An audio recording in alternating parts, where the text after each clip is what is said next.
অর্থনীতির জুড়ে হয়েও থাকতে পারবে না, যাইতেই লাগবে। এজন্য মানুষের জীবন তিন ধরনের।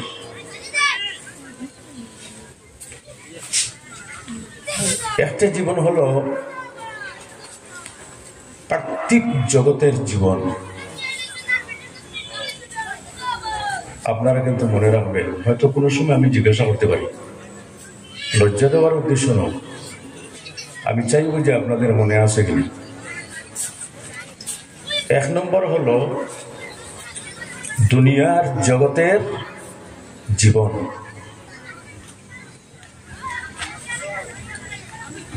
দ্বিতীয় জগৎটি হলো মধ্য জগতের জীবন। আর তৃতীয় যে জগৎ, এই জগৎটি হলো আখিরাতের জীবনের জগৎ। প্রত্যেকটা জগতের অবস্থা ভিন্ন ভিন্ন। পার্থিব জগতের জীবন মানুষের মার গর্ভ থেকে আসার পর থেকে আরম্ভ করে মরণ পর্যন্ত পার্থিব জগতের জীবন। এই জীবনের সময়টা বাকি দুই জীবনের থেকে অনেক কম। বর্তমান যুগে 80 বছর পর্যন্ত বা 80 বছরের কোনো মানুষ রেয়ার দেখতে পাওয়া যায়, ঠিক কিনা? 80-85 ভিতরে শেষ। তাহলে আমরা বুঝতে পারলাম এই পার্থিব জগতের জীবনের সময়টা খুব একটা বেশি নয়। আপনারা কিন্তু আমার দিকে লক্ষ্য করবেন, মরার পরেও কি আমাদের জীবন শেষ? না, শেষ নয়। মরার পরে কিন্তু আমাদের আসল জীবনটা আরম্ভ হবে। মারা যাওয়ার পরে কিয়ামতের দিন ওটা পর্যন্ত যে স্থানে আমরা অনন্ত কাল পর্যন্ত থাকব, সেই জায়গাটি হলো কবর। সেই জায়গাটি কি? আরবিতে বলে আলমে বরজখ, মধ্য জগতের জীবন। এই জীবনের সময়টা দুনিয়ার জীবনের সময় থেকে অনেক বেশি। তারপরে আমরা যে খবরে গেলাম, আর আমাদের কোনো বিচার নেই, কোনো নিকাশ নেই, কোনো হাসন নেই, কোনো নশন নেই, এইভাবে আছে। জি, এটা আপনারা সাড়া দেবেন, আছে এইভাবে। আমরা ছোটবেলায় মক্তবের মধ্যে পড়েছি 7টা জিনিসের উপর ঈমান আনা ফরজ, যেটা আমরা ঈমানে মুফাসসালের মধ্যে আমরা পড়েছি। পড়েছেন কেন আপনারা? শেষে আছে ওয়াল বাসি বাদাল মউত। কিয়ামতের দিন আল্লাহ সুবহানাহু ওয়া তাআলা আমাদের প্রত্যেককে পুনর্জীবন দান করবে। আবার জীবিত আমরা হইব। এই আবার জীবিত হওয়াটার মধ্যে কোন ধরনের কোনো সন্দেহ আছে? জি, যদি কোনো মানুষের মনে সন্দেহ থাকে তাহলে আল্লাহর উপর প্রশ্ন কিন্তু আসবে যে মারা যাওয়ার পরে আবার কি বলতো আমাদেরকে জীবিত করা হবে। আরবের মানুষের মধ্যে এই ডাউটটা, এই সন্দেহটা ছিল যে মারা যাওয়ার পরে যে মানুষ খসে বলে অনেক হাড্ডি পর্যন্ত মানুষের শেষ হয়ে যাবে, সেই মানুষটিকে কি করে আল্লাহ আবার দ্বিতীয়বার পুনর্জীবন দান করবেন। তাদের কাছে এটা আশ্চর্যের বিষয় ছিল। কিন্তু আল্লাহর জন্য কোনো আশ্চর্যের বিষয়? এটা জোরে আওয়াজ দেবেন, কিন্তু আশ্চর্যের বিষয় না। ফর এক্সাম্পল, একজন ইঞ্জিনিয়ার প্রথম যে গাড়িটি তৈরি করলো, এই গাড়িটি ভাঙ্গার পরে বা এই গাড়িটি যদি ধ্বংস হয়ে যায়, ওই ইঞ্জিনিয়ার এই গাড়িটি তৈরি করতে কোনো অসুবিধা হইবে? জি, কোনো অসুবিধা হইবে না, সহজ। আর আল্লাহর জন্য কঠিন কোনো কিছুই নাই। এজন্য আমরা একথা যেন ভাবি না যে মারা যাওয়ার পরে যা করেছি দুনিয়াতে তার কোনো হিসাব নিকাশ নাই, বাঁচলাম না। না, আমাদের প্রত্যেকের হিসাব নিকাশ করতেই লাগবে। পুনর্জীবন দান করার পরে কিন্তু আল্লাহর দরবারে গিয়ে আমরা যখন জিজ্ঞাসিত হবে, তখন আল্লাহর কাছে আমাদের প্রত্যেক জিনিসের জবাব দিতেই লাগবে। এই পুনর্জীবন সম্বন্ধে পৃথিবীর কোন দেশের কোন মানুষের সন্দেহ ছিল, মরার পরে জীবিত হওয়াটা। আপনাদের জানা আছে এই পৃথিবীতে 4 জন বাদশা ছিল যারা গোটা পৃথিবীতে রাজত্ব করেছে। এই 4 জন বাদশার মধ্যে একজন হলেন জুলকারনাইন সিকান্দার বাদশা, দ্বিতীয় জন হলেন হযরত সুলাইমান আলাইহিস সালাম। গোটা পৃথিবীর বাদশাও ছিলেন, নবীও ছিলেন, সুবহানাল্লাহ বলেন। 2 জন নন মুসলিম, একজন হলো বুখতে নসর,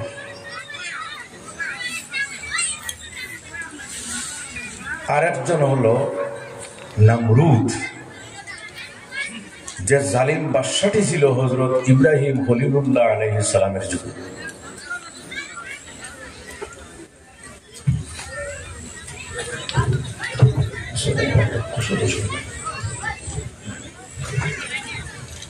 একবার হযরত ইব্রাহিম খলিলুল্লাহর সাথে নমরুদের দেখা হইল। আপনারা বুঝতেছেন তো? দেখা হওয়ার পরে নমরুদ বলতে লাগলো, হে ইব্রাহিম, আমার সম্বন্ধে তোমার কি মত ব্যক্ত করো? আমি কে? সে কিন্তু খোদাই দাবি করেছিল, নাউজুবিল্লাহি মিন যালিক। কি দাবি করেছিল? খোদাই। জোরে বলুন, কি দাবি করেছিল? সে খোদা বলে দাবি করেছিল। মানুষ কি খোদা হইতে পারে? হযরত ইব্রাহিম আলাইহিস সালাম বললেন, না না, তুমি খোদা নয়, তুমি একজন মানুষ। তখন সে জিজ্ঞাসা করলো, হে ইব্রাহিম, আমি তো মনে মনে দাবি করে আছি আমি একজন প্রভু, তুমি যে তোমার প্রভুর কথা বলতেছ, তোমার প্রভুর ক্ষমতা কতটুকু আছে?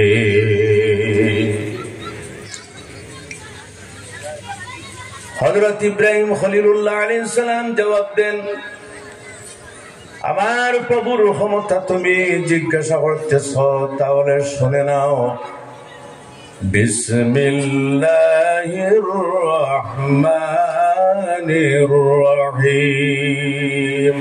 রাব্বিয়াল্লাযী ইউহয়ী ওয়া ইউমীত। আমার প্রভুর ক্ষমতা, আমার প্রভু জীবন দান করতেও পারেন এবং মরণও দান করতে পারেন। সুবহানাল্লাহ বলেন। এই ক্ষমতা কার?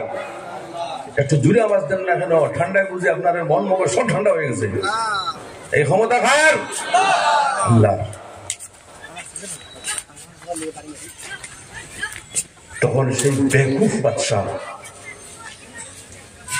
বেকুফ এর জন্য বললাম যে আল্লাহর সঙ্গে টক্কর দিতে চায়, তার মতো বেকুফ পৃথিবীতে আর আছে? জি। সে বলল, আমি পুনর্জীবন বিশ্বাস করি না।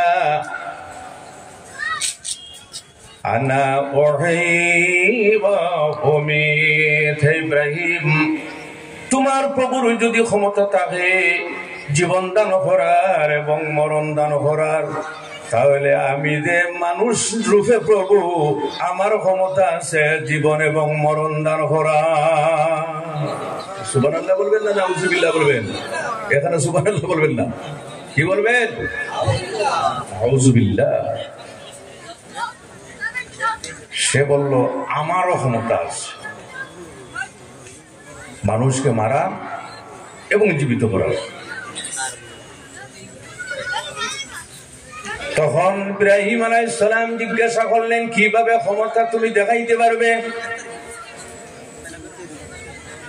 সে অর্ডার দিল, জেলে বন্দী 2 জন মানুষ, একজন মানুষের ফাঁসির অর্ডার, আর একজন মানুষের যাবজ্জীবন জেলে থাকার অর্ডার।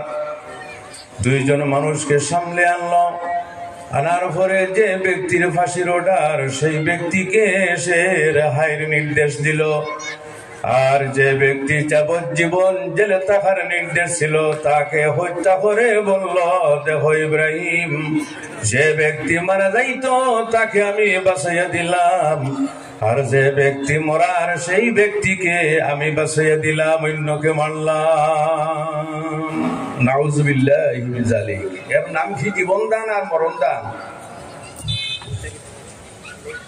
তখন হযরত ইব্রাহিম আলাইহিস সালাম দলিল একটু চেঞ্জ করলেন। প্রয়োজনে দলিল চেঞ্জ করতে লাগে, এভিডেন্স চেঞ্জ করতে লাগে। হযরত ইব্রাহিম আলাইহিস সালাম বলেন, কালা ইব্রাহিম, হযরত ইব্রাহিম আলাইহিস সালাম বললেন, আমার প্রভুর ক্ষমতা দেখো। আমার প্রভু সেই ক্ষমতাবান সূর্যকে পূর্ব দিক থেকে বের করে পশ্চিম দিকে অস্তমিত করান। যদি তোমার ক্ষমতা থাকে তাহলে পশ্চিম দিক থেকে বের করে পূর্ব দিকে অস্তমিত করাও। ফাইন্নাল্লাহা ইয়াতি বিশ-শামসি মিনাল মাশরিক ফাআতি বিহা মিনাল মাগরিব ফাবুহিতাল্লাযী কাফার। আমার আল্লাহর ক্ষমতা পূর্ব দিক থেকে সূর্য বের করে পশ্চিম দিকে অস্তমিত করান। তোমার যদি ক্ষমতা থাকে তাহলে পশ্চিম দিক থেকে বের করে পূর্ব দিকে তুমি অস্তমিত করাও, যদি তোমার ক্ষমতা থাকে। আছে ক্ষমতা? এটা জুড়ে আওয়াজ দেওয়ার ক্ষমতা আছে। ফাবুহিতাল্লাযী কাফার, সেই বিধর্মী লোকটা হতভম্ব হয়ে গেল। নাউজুবিল্লাহি মিন যালিক। তখন সে জিজ্ঞাসা করলো, ইব্রাহিম, কোনদিন তুমি কি তোমার প্রভু মৃতকে জীবিত করতে দেখছো? হযরত ইব্রাহিম তখন পর্যন্ত কিন্তু দেখেন নাই। বুঝতেছেন আপনারা?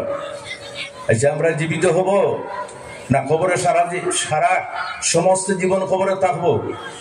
জীবিত হব। আল্লাহ আমাদেরকে পুনর্জীবন দান করবেন। কোন দিন? কিয়ামতের দিন। কিন্তু কোন কোন কারণে কোন নবীকে আল্লাহ এই পৃথিবীতে পুনর্জীবনের ঘোষণাটা দেখাই আল্লাহ তাদেরকে সম্মানিত করেছে। সুবহানাল্লাহ বলবেন না? হযরত ইব্রাহিম আলাইহিস সালাম আল্লাহর দরবারে নিবেদন করলেন, দোয়া করলেন। কোরআন শরীফের মধ্যে হযরত ইব্রাহিম আলাইহিস সালামের কয়েকটি দোয়া বর্ণনা আছে। এই দোয়াগুলির মধ্যে একটা দোয়া হলো, রব্বি আরিনি কাইফা তুহিল মাউতা। হায় আল্লাহ, আপনি কিভাবে মৃতকে জীবিত করেন, আপনি এই ঘটনাটা আমাকে দেখাও, আমি আমার স্বচক্ষে দেখতে চাই। একটা বার জুড়ে বলুন না, স্বচক্ষে দেখতে চাই কিভাবে জীবিত হলো। এক কারণ এইটা, আল্লাহ সুবহানাহু ওয়া তাআলা বলেন, আওয়ালাম তুমিন,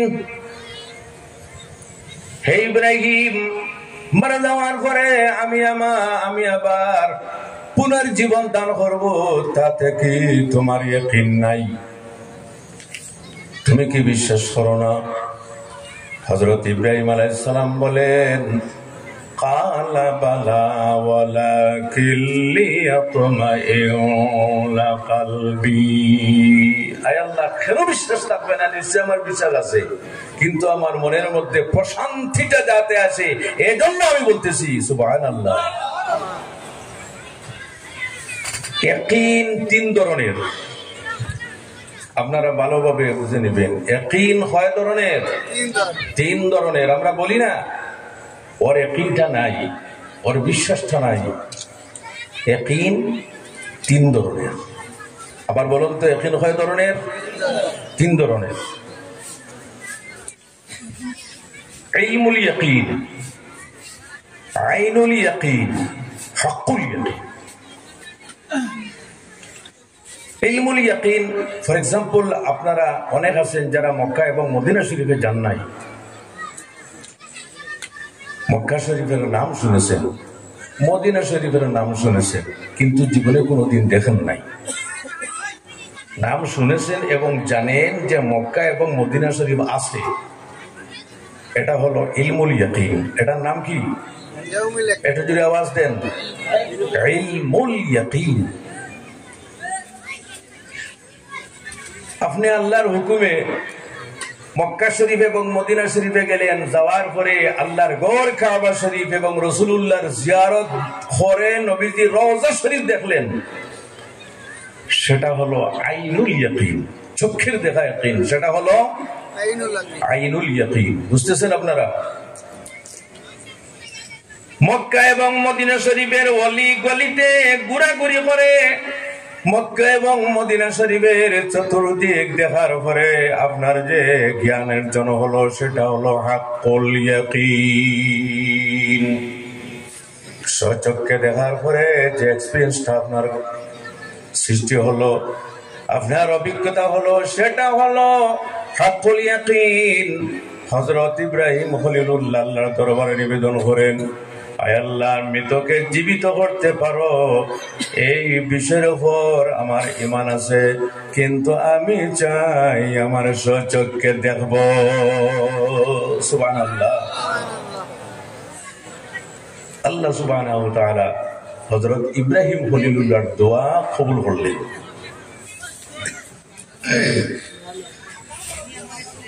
আল্লাহর হাবিব বলেন, লিকুল্লি নাবিয়্যিন দাওয়াতুন মুস্তাজাবাতুন ক্বাদ দাআ ফি উম্মতিহি। প্রত্যেক নবীকে আল্লাহ মকবুল দোয়া দিয়েছেন। প্রত্যেক নবী নিজের উম্মতের জন্য দোয়া করেছেন, কবুল হয়েছে। কিন্তু আল্লাহর হাবিব বলেন, আমার উম্মতের জন্য যে দোয়াটি কবুল হবে, সেই দোয়াটি আমি রাসূলুল্লাহ কিয়ামতের দিনের জন্য আমি স্টক হিসাবে রেখে দিয়েছি। সেদিন করবো আমি আল্লাহর দরবারে। আল্লাহ সুবহানাহু ওয়া তাআলা বললেন, হে ইব্রাহিম, তোমার দোয়া আমি কবুল করেছি, তবে তুমি কিছু খাস করতে লাগবে।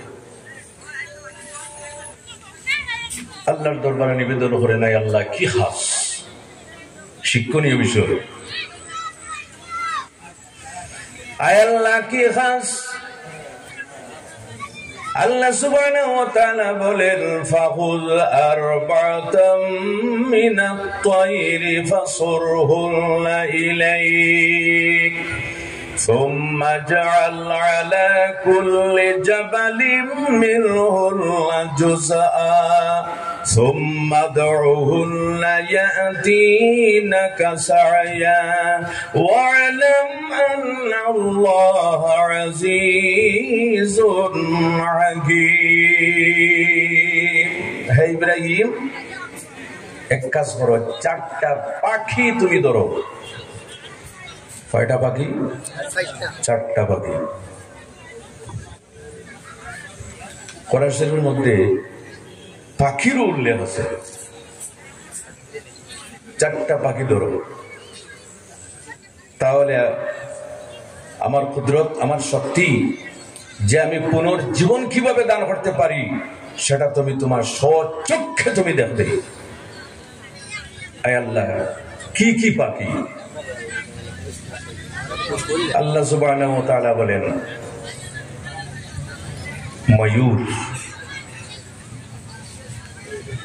মোরগ, কাক, কবুতর। কয়টা পাখি? 4টা পাখি। আবার বলেন ময়ূর। 2 নম্বর আপনারা একটু বলেন না। 2 নম্বর আমার মনে হয় কসম খেয়ে নিয়েছেন আজকে কথা বলবো না। আপনারা যদি একটু আলোচনা করেন তাহলে আমি বুঝতে পারবো আপনারা আর মনে আছে